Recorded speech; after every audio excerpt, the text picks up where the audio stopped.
Welcome to the first Madingley Lecture of 2012. The Madingley Lectures are the Institute of Continuing Education's public lecture series here at Madingley Hall, which started a year ago in January 2011. I'm Rebecca Lingwood, the Director of the Institute, and first I'd like to take the opportunity to introduce our chair for tonight, Professor Robin Osborne, so that he may then introduce the speaker, Professor Simon Goldhill, and to chair questions at the end of the lecture. Robin Osborne is an historian of classical antiquity. He specialises in ancient Greek history, archaeology, and art history, with a particular interest in the use of material evidence to answer historical questions. In 2001, following 15 years in Oxford, Robin returned to Cambridge to take a chair in ancient history and was, for the following 5 years, president of the Society for the Promotion of Hellenic Studies. In 2006, he was elected a Fellow of the British Academy, and Robin is also an editor of several journals and book series, and importantly was one of Simon Goldhill's contemporaries at King's College, Cambridge, as both a graduate student and research fellow. So just before I hand over to Robin, can I remind you that if you've got your mobile phones with you, to switch them off at this point. Thank you. Welcome, Robin. Thank you very much. Simon Goldhill is currently Director of the Centre for Research in the Arts, Social Sciences and Humanities, and Professor of Greek Literature and Culture in the University of Cambridge. He has taught in the Faculty of Classics for more than a quarter of a century now, and indeed will have been a Fellow of King's for 30 years in 2 months' time. He and I were elected fellows on the same day, so I remember this moment. Simon's initial work was in Greek tragedy, and in the 1980s published 2 important influential books on tragedy, one on Aeschylus' Oresteia, Language, Sexuality, Narrative, and then a more general introduction to Greek tragedy, Reading Greek Tragedy.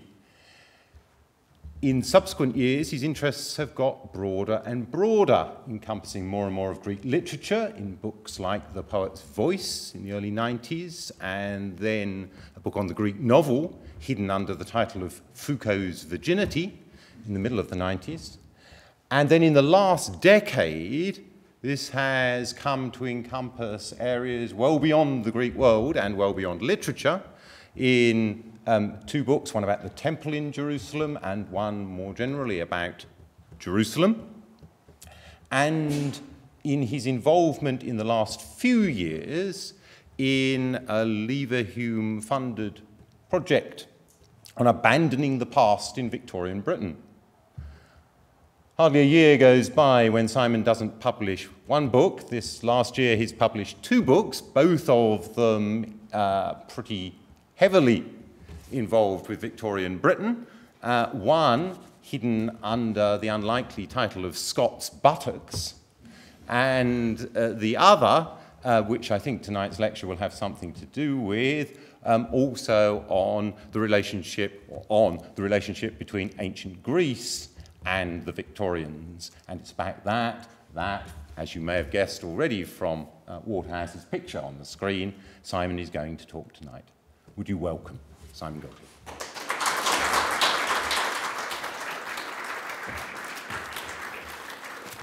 Thanks very much, Robin, and thanks very much, Rebecca, for the invitation to speak. There are 3 elements of background that are going to prove essential for my talk tonight. The first is London. I'm going to be talking mainly about the 1880s and the 1890s today, when London could justly claim to be the capital not just of England, but of the world. The British Empire was at its height. London was in the midst of the biggest period of growth in its history, already 3 million inhabitants, compared to under 1 million at the turn of the century, and the biggest city in the world at that time. It was big, and it was rich. There was a host of new and splendid buildings going up, massive private dwellings, and huge public projects. There was a remarkable public life to match the buildings, supported by a huge growth in the media. This was a government that ruled the world, where fortunes were being made in industry and in the imperial project. And for the first time, the daily business of Parliament, the dinner parties of the rich and famous, the business of the elite, the gossip of the upper classes, the scandals of crime and the reach of empire were all familiar to a broad populace through newspapers and magazines. There were so many periodicals, many with very large circulation, that the Review of Reviews became a publishing success, a magazine that excerpted the best pieces of all the other journals over a month and repackaged them for the busy.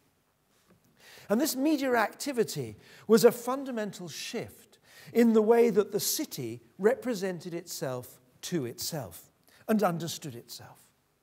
At the same time as this explosion of wealth, rapid shift in the culture of the metropolis, there was also a very marked gap between the rich and the poor, as there was between the classes. This was also the period of fog and Dickensian backstreets with prostitutes and petty crime and much misery. And we call it Dickensian, of course, precisely because Dickens, publishing his novels in weekly magazines, was so influential in creating that image of London. American visitors to London were dazzled and overwhelmed by its size, vibrancy, wealth, and manners. And London was discussed at length not just by visitors, but by everybody in it. A constant discussion of the state of the city, from how to dispose of its sewage, to what buildings to preserve, to the latest fashions and their roles in the morality of young girls. London wasn't just a city, it was the city.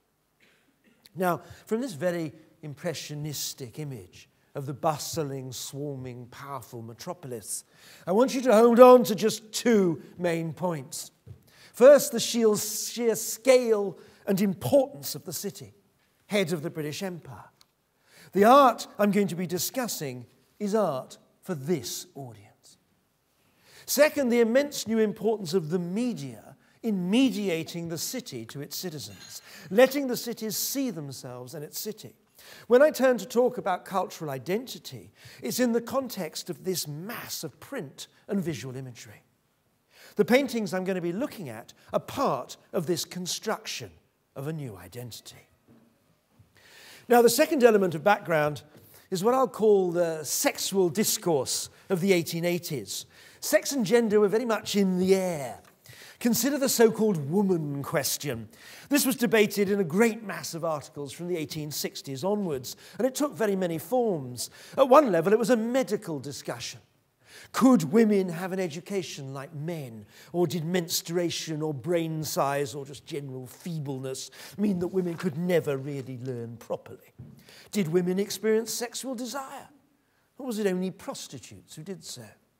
William Acton, leading doctor of the period, wrote at length on such matters, comforting earnest and nervous young men that they needn't worry about their future wives making great demands on them, as it was only really a need for and love of children that allowed women to experience sex at all. The angel in the house, as Coventry Patmore famously described the perfect Victorian wife, was matched in the imagination by the whore on the street. Eliza Lynn Linton became a cause célèbre in 1868 when she published an article called The Girl of the Period. In this piece, she attacked what she saw as the wrong turn in modern femininity. Modern girls wanted careers, dressed accordingly, and acted in wild ways. They rejected maternity, the only true role for a woman, married late or not at all. It was a disaster, she argued, for British society and culture. The piece hit a raw nerve.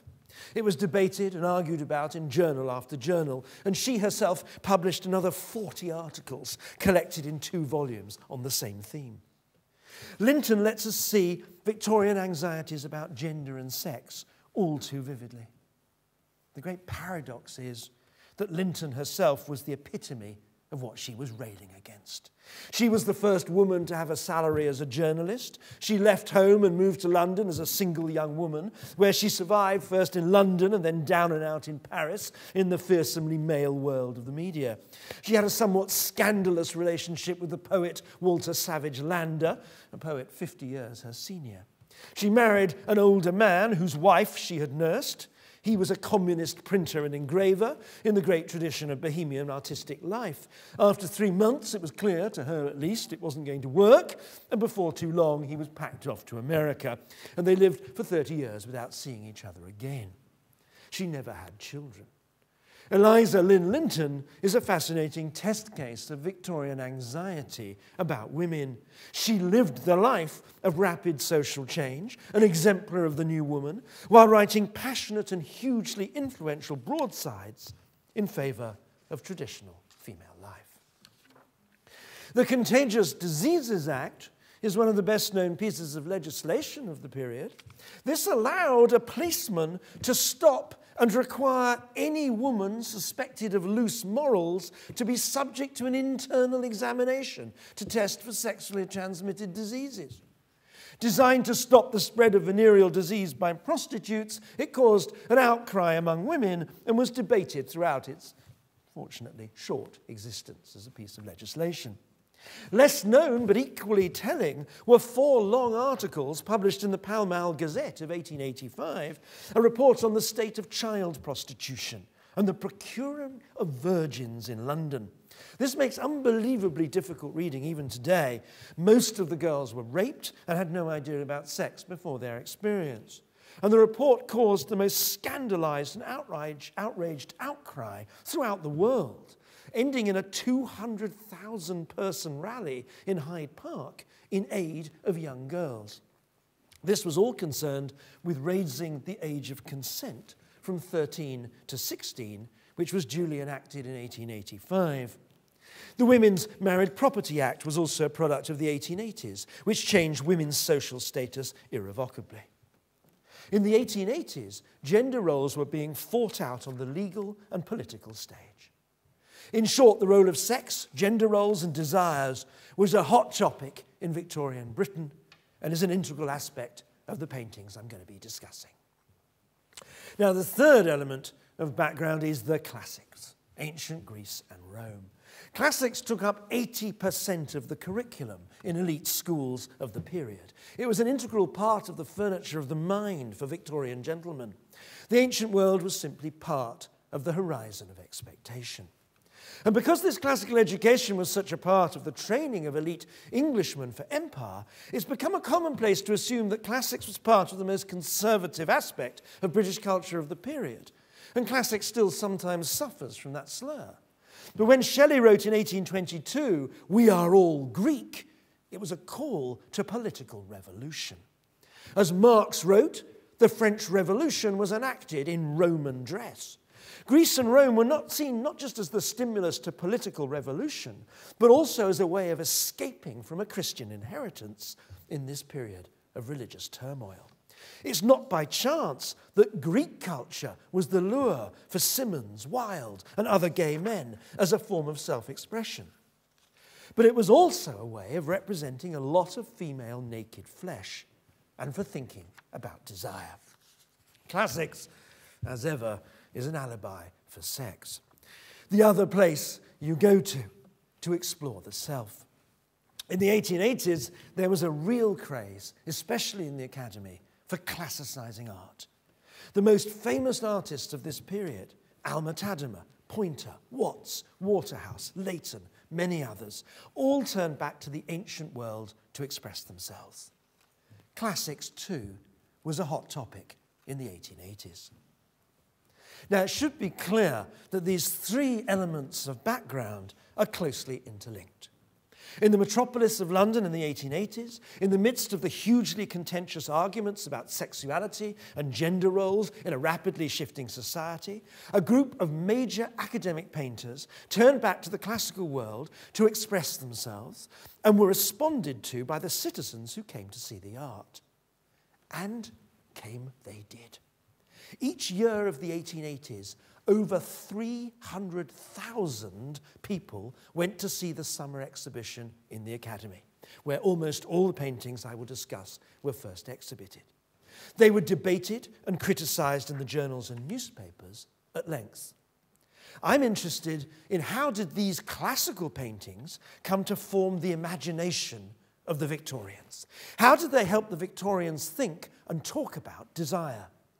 And how in turn do these Victorian paintings tell us about our desires? Now, before I turn finally to the paintings to answer these questions, let me outline two arguments I want to set myself against today. The first is from Linda Notchlin, an art historian I admire very greatly.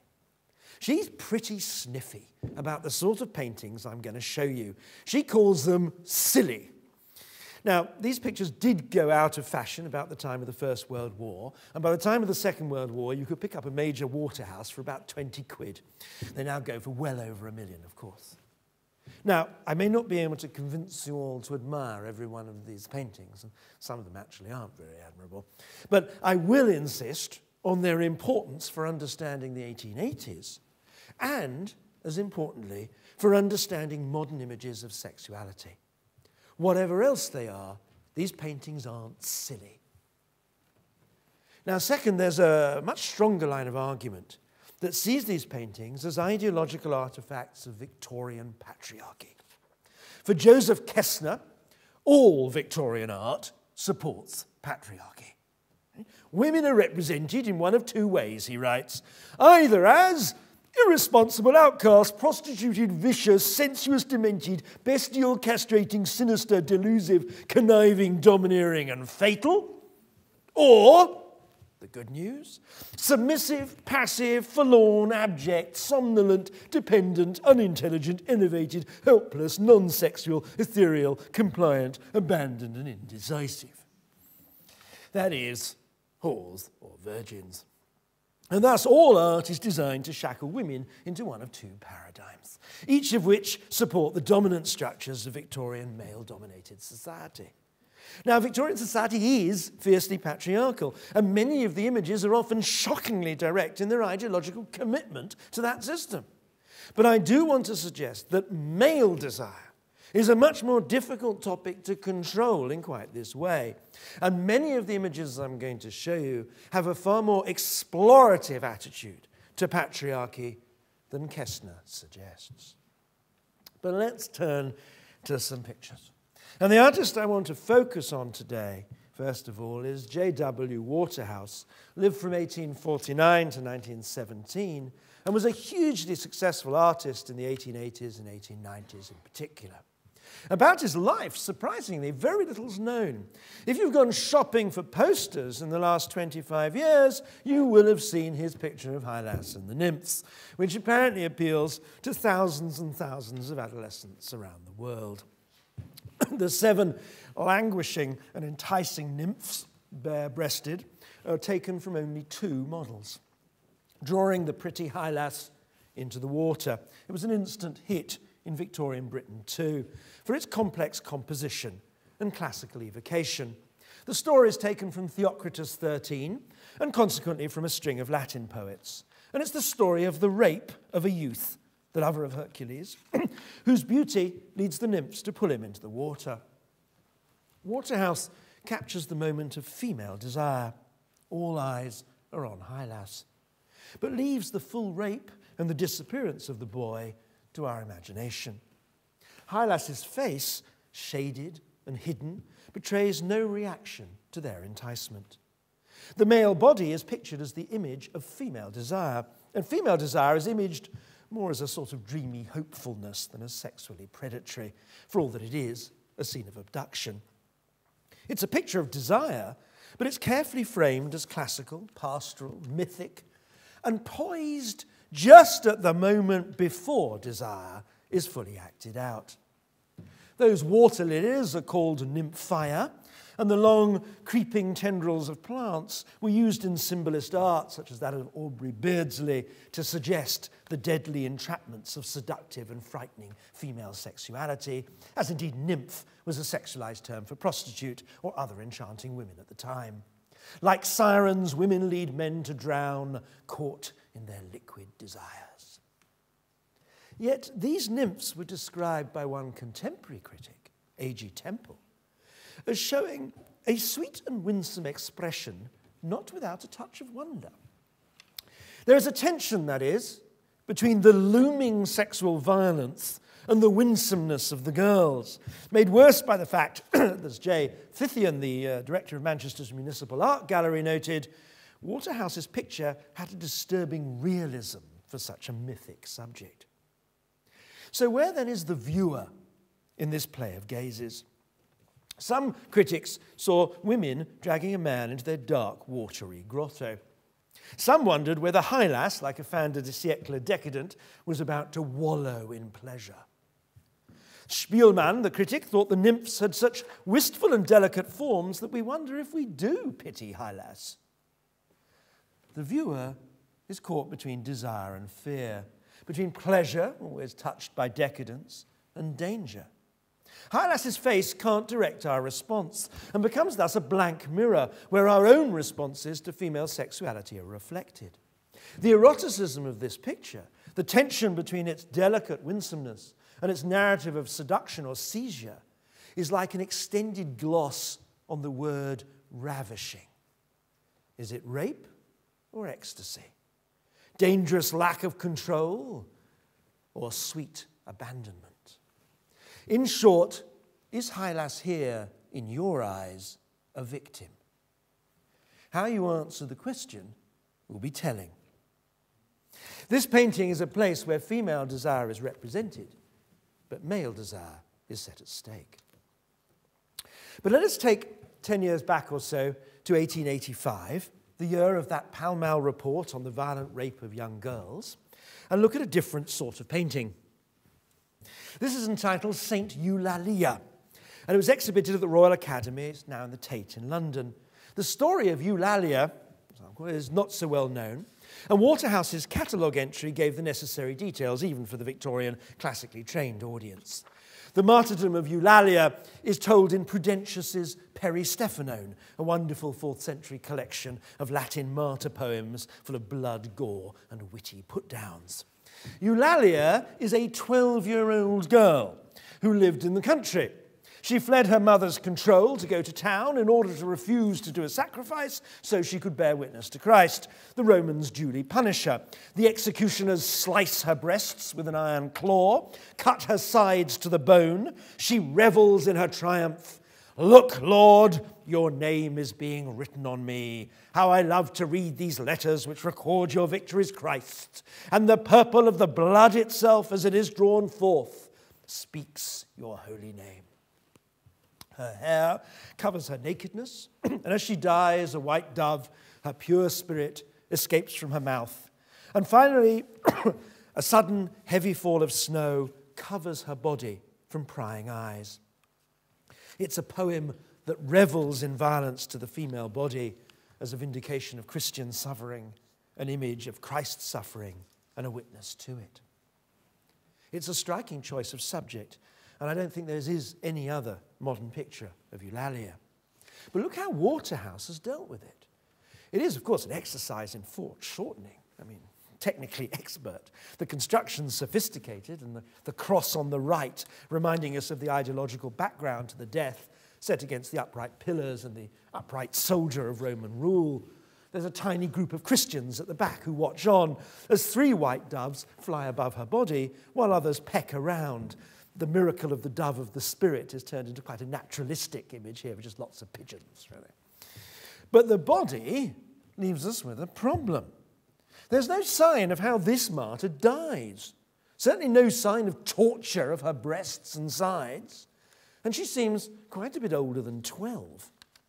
Her hair flows out like blood from the body and thereby uncovers precisely the naked torso. The snow falls, but there's no question of preserving her modesty. Her young body is open to the gaze of us, the viewers. Against the greys and whites of the background, the flesh tones draw the eye instantly to the front of the canvas. The strange angle of the body to our gaze requires us to readjust and focus hard, stare at the naked flesh. It is a sensational picture. At one level, it reminds us of the genre paintings of fallen prostitutes collapsed on the streets of London. But they're not depicted as bare-breasted, and obviously there is no suggestion at all of sexualization here. It's a Christian saint. Nor did any Victorian critic see anything untoward in this painting. But what about you? What about us? Particularly knowing the context of 1885. Should we see what the Victorians don't allow themselves to say? Is this dead body erotically charged, like so many female deaths in romantic art? How much lurid voyeurism do we see? Waterhouse painted only one Christian subject in his long career, apart from this. And this one is clearly set, unlike many Christian paintings, precisely in the ancient Roman Empire, where the murder of women, even Christian women in the arena, is a topic for erotic fantasy. Here, for example, by contrast, is a prurient painter by the aptly named Schmaltz. Victorian, I don't think I have to explain why this is a particularly prurient example of women's bodies displayed about to approach torture. Victorian painters knew how to use their classics to create clearly eroticized images, and even what we might want to call pornographic images, where the ancient world is a bare alibi for the arrant stare at flesh, naked desire. But what about Eulalia in contrast? Should we, the modern audience, be more knowing than the Victorian critics? Another contrast of a classical image by Lefebvre, of a girl against a classical pillar. Noticed how both breasts are framed, one by the arm and one by the hair, distinctly disturbing pornographic, eroticized image of child sexuality or young sexuality. But go back to Eulalia. Should we see that in this context of the pornographic image, as no Victorian did? And if we do, whose desire are we looking at? Now, Waterhouse painted several pictures taken from Homer's Odyssey, Ulysses and the Sirens from 1891, annoyed the critics who didn't like those animalistic flying sirens, although they were copied directly from Greek pots. The pre-Raphaelite faces and winged bodies look pretty strange even today. But it's another huge painting from 1891 that interests me more, and that's the Monumental Circe. This painting is nearly 6 feet tall. I'm sure you know the story from the Odyssey. Odysseus' men come to Circe's house in the wood. They accept the drink and the food she offers them. They're turned into pigs. They're led into a sty, and they're fed on acorns and mast. One man, Eurylochus, returns in desperate fear to Odysseus. The leader must save his men, so off he goes. On the way, he meets Hermes, the god, who gives him a drug called moly, and so Circe's drugs have no effect on him. She immediately says, "Come to bed, so that we can trust each other." This is still a threat to Odysseus. He fears he will be unmanned when naked. But after she swears an oath not to harm him, they do sleep together. At dinner afterwards, he asks for his men to be released, and they stay for a year. It's the only place on his travels where Odysseus has to be reminded by his crew about the trip home. And from the classical era onwards, the story's been read as an allegory of lust. Give in to your desires, and you'll be turned into a bestial creature. And even if everything seems fine, you'll be delayed on your proper journey towards the marital bliss of homecoming. In Victorian Britain, Circe was a very easy metaphor. The report on child prostitution in the Pall Mall Gazette begins with an impressionistic account of the author's trip to the awful underground of vice. "You wander in Circe's isle," he writes, "where the victims of the foul enchantress's wand meet you at every turn." Acton, the doctor who wrote so influentially on sexual dysfunction and disease, used the same image. "Kings and philosophers and priests, the learned and the noble, no less than the ignorant and simple, have drunk without stint in every age and every clime of Circe's cup." John Ruskin, the art critic whose views were central to the development of the Pre-Raphaelites, was slightly more sanguine.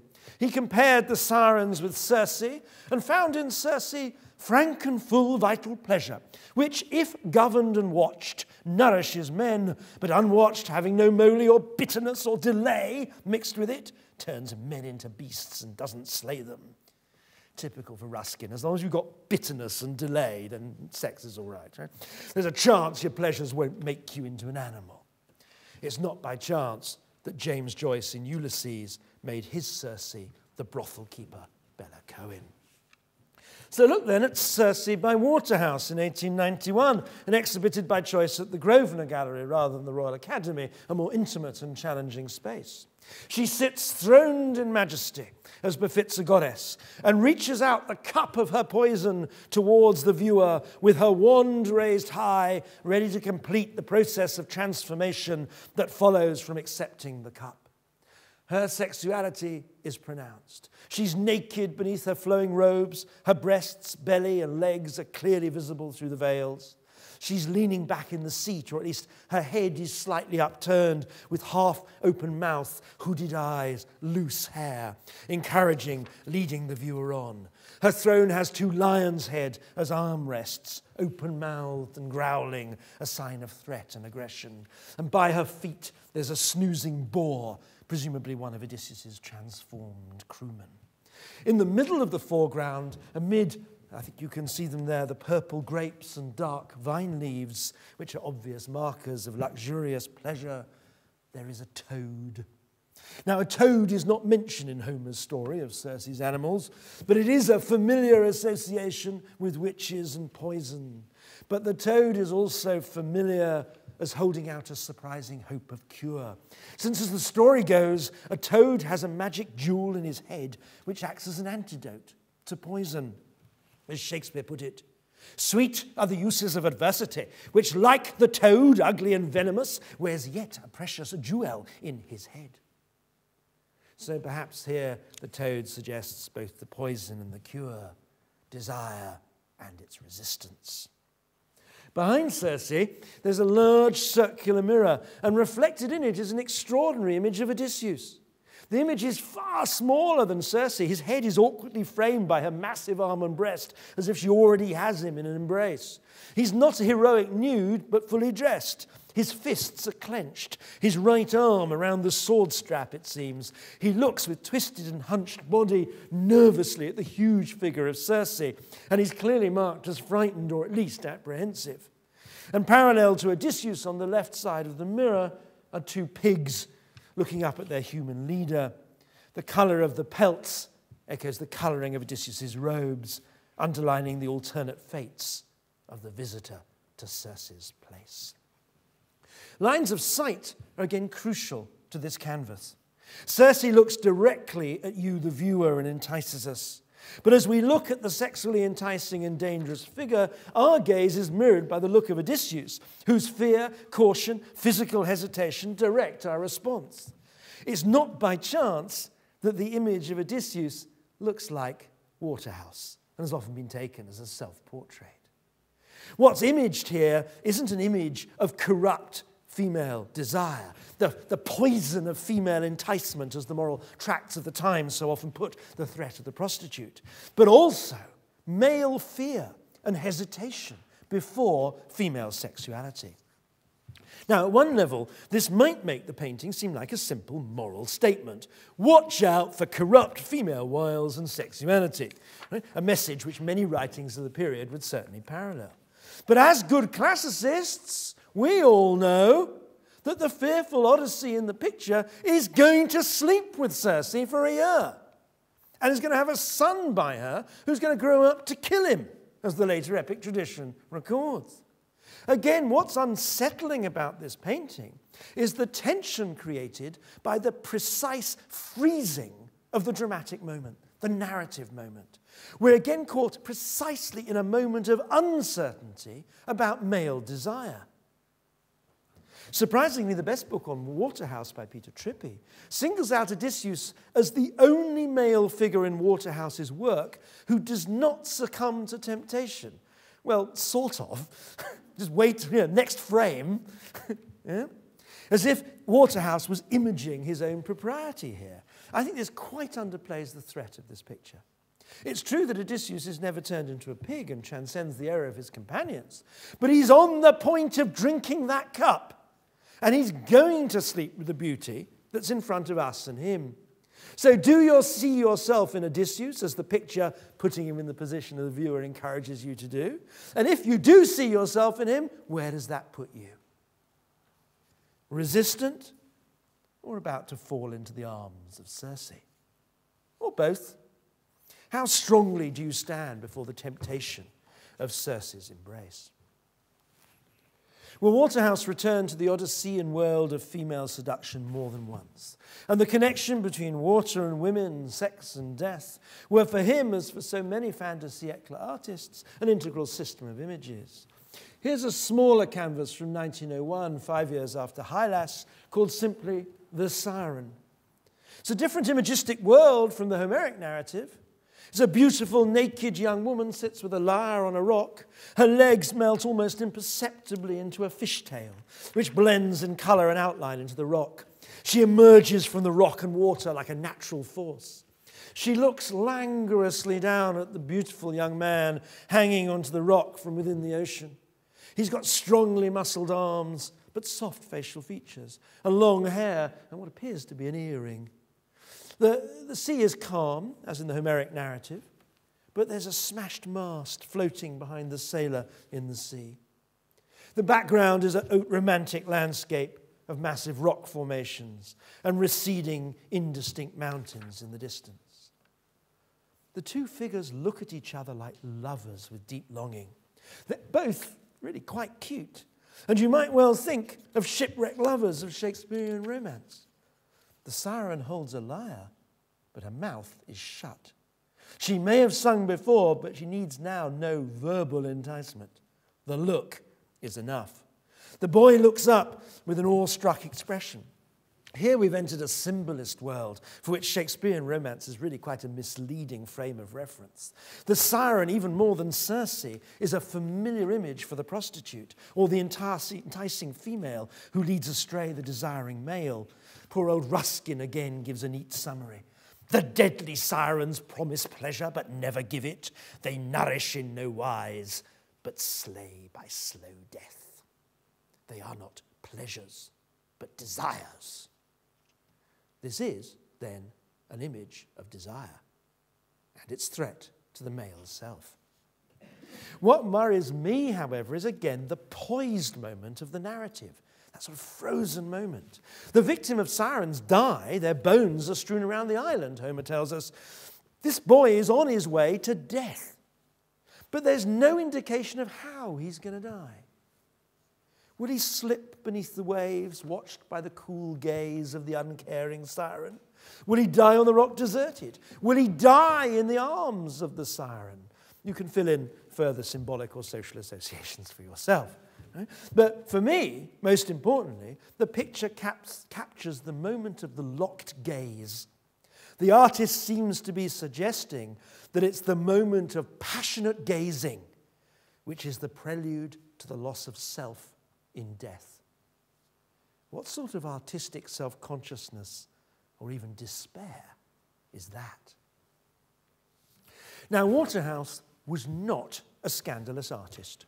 He's usually regarded as representing the clean world of Victorian gentle sexuality of English roses, where even tortured saints appear unblemished.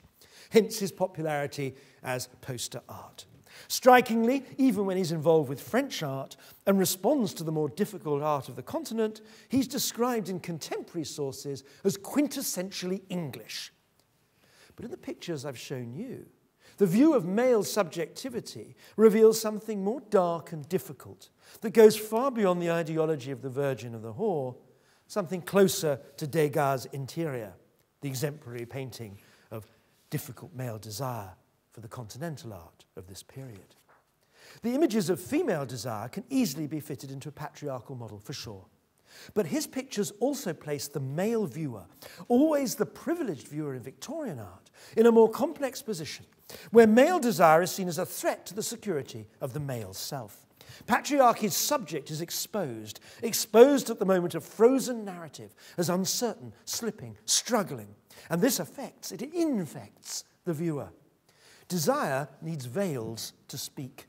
The classical world provides those veils.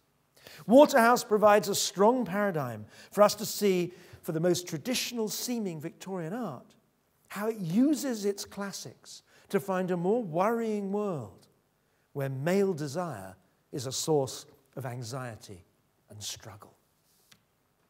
Now, at this point, I could extend our tour of Waterhouse. I could add plenty of other Victorian images which would deepen our contextual understanding of Waterhouse's work. But I want to finish by taking a slightly different and more surprising direction. I want to take us to a high priest of the pop art world, beyond modernism, to see how the strategies of Waterhouse continue to map male desire, so we can show some continuity, direct continuity, between this Victorian art and today. And the artist in question is Andy Warhol, one of my favourite Victorianists, who might at first sight seem as far from Waterhouse's Lily Girls as you could possibly get. Now, Warhol had a special relationship with the camera. He always carried one in his last years. It formed a link between his obsessive concerns with the art of advertising and with the reproductive capacity of technology, with commercialism, and above all, with the circulation of icons of celebrity, all those Marilyn Monroes. He used the camera to make art. "I want to be a machine," Warhol famously asserted.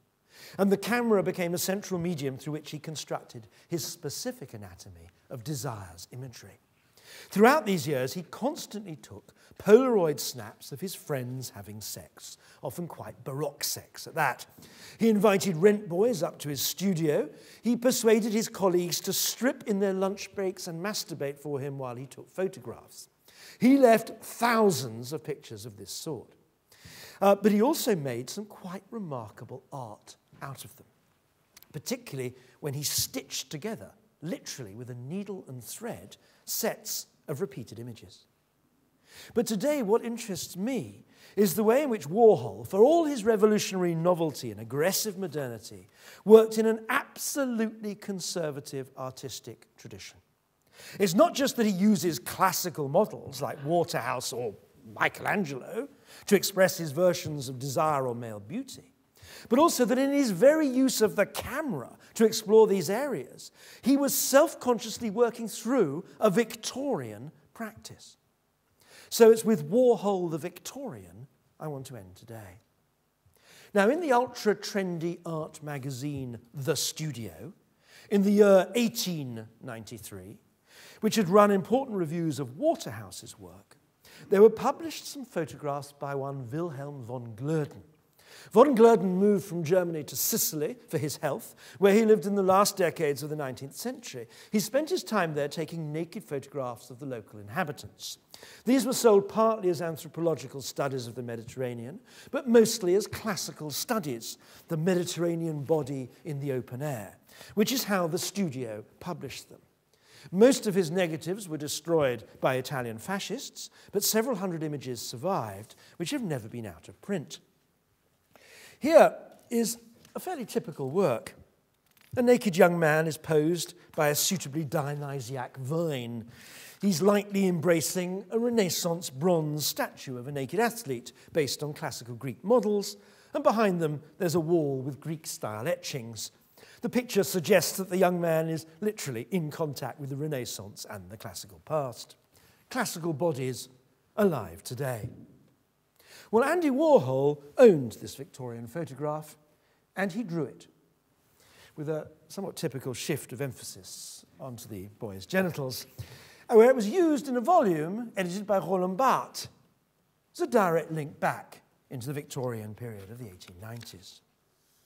Here, though, is one of Warhol's studio images, which self-consciously plays with this history. Another perfect Greek body, poised like a statue, but a statue about to step off the plinth. The ripples in the water disturb any Narcissus-like gaze into the reflective mirror of the pond. It's another joke on the artistic tradition. A trivial one, but amusing enough. The body is not quite classical in its pose. It's thrown off kilter by the captured moment of incipient movement. It's a knowing and playful twist, both of the lure of the ancient body and of the cliché of using the classical to encode homoerotic desire. This is Warhol having some smart-assed fun with the ideal Greek body and with the artistic tradition he knows he's fully part of. So here, my last Warholian image is one of those stitched works, recently exhibited for the first time in New York. The picture is of one of Warhol's rent boys. There are other images of a single-day sequence of him stripping and posing, not published. And this is the usual chair from the studio for many of Warhol's subjects. The boy lolls back naked in the chair, hands folded over his stomach, head thrown back. And the four identical images are stitched together. And if your eyes are better than mine in this light, you can actually see the thread right in the middle of the pictures there, but I can't quite from here. It is there, I promise you. Now, any classical art historian will instantly recognize this. It is a modern version of the Barberini faun, an image much discussed and much copied in the Victorian period. The faun is a classical version of the transgressive body, flopped out after drink and or sex, gentle, central to the image and our gaze. Warhol takes the classical image of debauchery and updates it for street life of modern New York. But the repetition of the image, four together, moves the piece away from a witty joke into on an old image. It also asks a question. It asks, how many Barberini fauns make up the sexual imagination? What role is there for repetition in the imagery of desire? How different is one hustler from another? How many times do you need to look at the image of the sexualized body? How much are erotic images the repetition of past erotic images? Can you actually desire without cliché? Without repetition? Remember Waterhouse's 7 nymphs, only 2 models. Warhol uncovers a buried history within our image repertoire. We are all victims of old love stories. Can you desire without the poses of old patterns, without those great old Greek bodies, those Victorian women, those virgins and whores? His pictures, like Waterhouse's, raise an awkward question for the viewer. What do you see when you desire? Warhol shows a surprising formal continuity between the classical bodies of Victorian art and his modern, repeated photos. But more importantly, he lets us see how Victorian appropriations of the classical body to explore the self and male desire continue in the modern imagination. The millions of posters of Waterhouse are the commercial sign of an important cultural legacy. Our modern eyes of desire are layered with Victorian images of a Greek world. Gender studies and reception studies come together in trying to understand how the past lurks, fragmented, misunderstood, insistent, repeated inside our cultural imagination, inside ourselves as desiring subjects. Victorian desire in classical dress matters because it's with us all, still, on the inside. Thank you.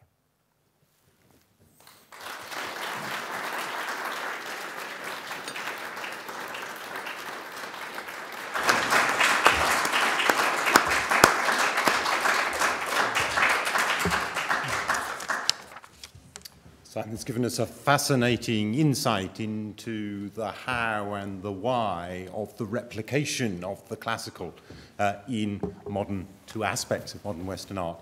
We have some time for some questions. I notice that none of the Victorian paintings, or in those paintings, none of the subjects is smiling.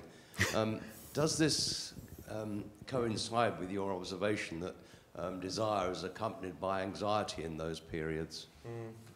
That's an incredibly interesting question. I think humour and sexuality go together like a horse and carriage, but needs to be controlled extremely carefully in most societies. Giggling at the wrong moment is very bad news for desire or for the representation of the seriousness of desire. If you start laughing in the middle of a wedding, you get into trouble. So I think there is something going on, that these are meant to be serious pictures. They're meant to be something that you stand at and look at. They're meant to be looked at. And, of course, they don't smile back at you because that's too engaging. And I suppose one would turn to think about the way in which Manet's Olympia is a fundamental image for the period of what happens if the wrong sort of person turns and makes a connection with you in your look as a gaze. It becomes extremely upsetting, and the reaction to Manet's Olympia, the upset that people had, was because it was the prostitute looking back at you, looking at you directly. And I think the come-on smile is quite a careful thing to look at where it is, and people are quite careful to keep that out of those paintings. It's not meant to be great fun, I'm afraid. Not much in Warhol either, actually. Thank you. I just wondered how, well, at the beginning you talked about 300,000 people viewing exhibitions, and you talked about the importance of classics in the teaching in public schools, but how confident are you that the classical narratives really are informing people's views of these pictures? Because you're talking about quite a mass cultural phenomenon, but also elite knowledge. So, you know, it just seemed that there was quite a lot of assumptions of homogeneity in the Victorian gaze, which might not necessarily work. No, that's absolutely right. I mean, the excitement of knowing that 300,000 people look at this art shows that we're on the border between what you might call high art and popular culture. It's a huge number of people, and further people saw them reproduced in newspapers and magazines. And you can actually show a massive difference from different sorts of readerships in their engagement with the classical material. That's the first point. And so you get, even in Punch, there's a cartoon that I found where you have two viewers looking at one of Waterhouse's paintings. And there's a sort of rather effete, gentlemanly man trying to explain to a woman that Sappho is a man. Right? Now, the Punch joke must be that it's not a man. We know that Sappho is a woman, but it's also the fact that we're assuming that people don't know that Sappho. You can imagine someone doesn't know that Sappho is a man. And if you read through, you find there are some very low levels of engagement in terms of the material, as there are some very high ones. That's the first point. So you're absolutely right. There is a multiplicity of reaction that goes through this classical stuff. The second thing is that the artists themselves sort of know this. And so what you get is entrants in the catalogue which try and direct your reading. So you don't walk around completely free and just look at a painting. You often have the book with you that the exhibition has put out, and the exhibition sometimes quotes classical sources. So it's quite interesting that with the Eulalia, the 12-year-old martyr that I showed you, there's a little entrance in the catalogue explaining who she was, and a small bit about her story, and where you could read about it. Because, frankly, then as now, very few people read Prudentius. I mean, they could have come across it elsewhere, but it's unlikely. So it's quite interesting to see how you shift, because you get the artists playing with people's knowledge as well. Sometimes you get the most extraordinary responses. So there's a wonderful painting of Alma-Tadema in which Sappho and Alcaeus, girl and boy, are looking at each other, apparently with desire, and there's a woman holding on to Sappho, and it looks like a very erotic scene. Is it going to be man for man, woman for woman? What's going on? And there are wonderful reviews of this painting discussing whether the letter shapes that are written on the wall behind are correct for the period or not. So sometimes you get these remarkably intense classical engagements of an archaeological nature. So you're right that it goes across the board. It's also the case that artists know that and work with it. It's also the case that that sort of knowledge is being discussed in the literature itself, contemporary. And at the same time, the final point has to be that when there's a painting by Alma-Tadema again called The Sculptors Model, which is a full-size, naked, full-on woman. I mean, it's larger than it's about 6 foot, so I don't know if you call that full-size or not, but it's a big picture of a naked woman with an artist behind with a beard sort of looking at her. And this painting caused a small amount of fuss in the press, which then got bought out by the press. And this was up in Liverpool, where I think it was 410,000 were recorded going to see the painting. Now, they weren't going because of its engagement with classical material. They were going because it was the scandal. And it was a full-length naked woman who you could look at. So, yeah, so that's a good question. Two questions. Were these paintings, in any sense, commissioned works? And after they had been exhibited, who acquired them and where were they hung? That's a good question. Few of the ones I've shown you were actually commissioned, but they were all they were sold and often exhibited. So a lot of these paintings travelled around the world in the major world exhibitions. So Waterhouse's great painting of Mariamne was bought by a major industrialist, but it spent the first 4 years, in fact maybe 10 years, I'll get the dates right, travelling around the world being shown to even larger audiences. So again, when I said that they reach into popular culture as well as high culture, they're being bought largely, the Waterhouse are being largely bought either by galleries or by industrial people. So again, in class terms, these paintings, as far as I've been able to see, they're not bought by the super top aristocracy, and they're not bought by, of course, poor people who can't, but they are bought by the sort of manufacturing. And of course, Tate is one of the people who buys things. And, They're not bought by municipal authorities. No, some are. Some are, yes, they are, and they're still in possession, yes. Yeah. No, so I mean, a lot of them are not thought to be scandalous art. I mean, some scandalous art was commissioned. The painting I mentioned, the Sculptors Model, is a good case of that, where it was commissioned by an industrialist, and he commissioned the painting in return for his own son being able to study with Alma-Tadema. But when he saw the painting, he promptly refused it. So you can step over that line quite quickly with these things. Yeah. We could take one more question. Are there any female artists of this period or later who replicate these structures of desire or change them? Yeah, there are some female artists. They tend to be quite difficult to, I mean, they fit into the model quite well. But we also have female viewers who we can trace. I mean, I've talked about the male viewer being the dominant viewer, and that's in terms of numbers and in terms of writing and in terms of expectation probably true. But there is a wonderful debate that takes place in the newspapers in the late 1880s, early 1890s, surrounding a figure called the British matron, who writes in, signs herself the British matron, who's shocked that she's come back from the colonies and discovered young girls looking at paintings like this. And she causes a big fuss. And so we then get girls writing in and saying, well, I was 17 years old, I saw nothing wrong with it. What was wrong with all these paintings? And then other people write in, and Jerome writes in and says, I blame God, he said. He should never have given us bodies if he didn't want us to look at them. Sort of thing. So it becomes one of these sort of brief fusses about whether a woman looks differently than a man at these paintings, or should be. What's interesting, of course, is it's about exposing women to difficult images. That's the problem. They shouldn't look at that because it might somehow corrupt them. Where with men, it's about controlling desire, I think, in a different way. So it's not quite the same. I don't think it's quite symmetrical. But there are far fewer discussions that I've seen in the 1880s and 90s about female artists, and far fewer female artists being set up in this way. I think that's true both in here and abroad, both in England and abroad. I mean, there are French Impressionists at the trendy level, but few of them are women, one or two.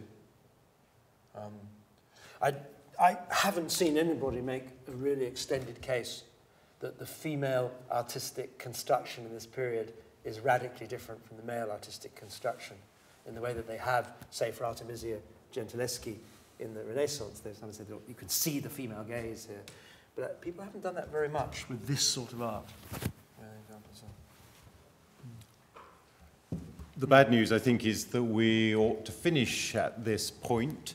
The good news is that if you've enjoyed Simon tonight, opening your eyes to some of the visual aspects in which the Victorians explored, exploited, and in some sense opened up the whole field of classical desire, then if you go away and you acquire Simon's latest book, you'll discover him doing the same for a much wider range of Victorian culture. So you have that to look forward to. But can we thank him very warmly for the lecture tonight?